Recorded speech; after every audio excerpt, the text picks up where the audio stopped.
Hello, what is up guys? Welcome to the WatchCoconut channel. Today I'm going to be talking to you about my Seiko Lord-Matic 5606-7000.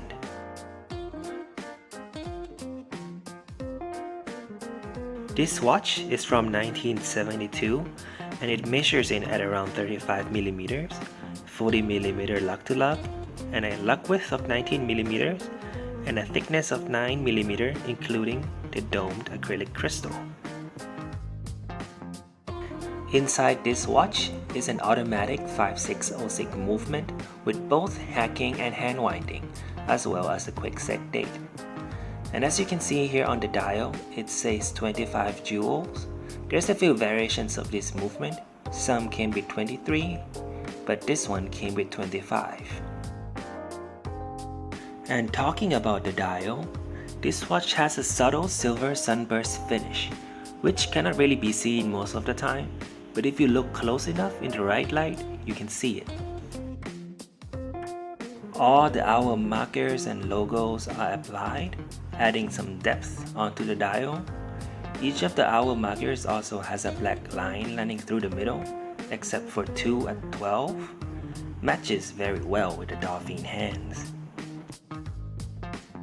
Moving on to the case.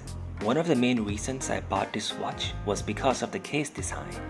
It has this unique gem cut-like design, which really makes it stand out from the typical boring dress watch case design. The side of the case has this nice radial brush finish, which goes really well with the sunburst dial, making it seem like the sunburst effect on the dial continues on to the case. Another unique thing about this watch is, to get to the movement, you need to open from the front. This doesn't have the usual screw down or snap-on case back like most watches do. This design aims to increase the water resistance of the watch. Although I wouldn't use this watch anywhere near water, as it is vintage and the seals are probably no longer in their best condition to withstand water. I'm a really big fan of this watch, especially on how the case has a flat profile towards the lugs.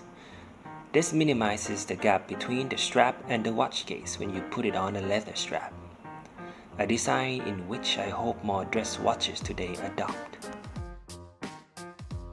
If you're in the market for a nice dress watch and love the vintage Grand Seiko aesthetic, it's hard to go wrong with this one.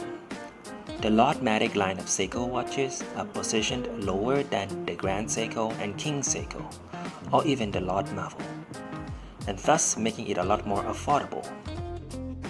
With watches getting bigger and crazier every day, sometimes it's nice to look back a little to the time when watches were smaller, simpler, and if I may say so, classier.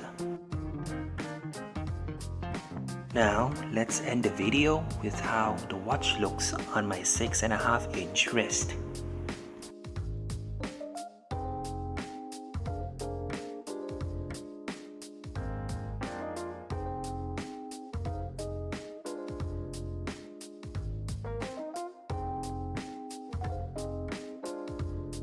Thank you for watching my first YouTube video on the channel. If you enjoyed the video, please give it a like and subscribe to the channel. See you in the next one. Bye bye.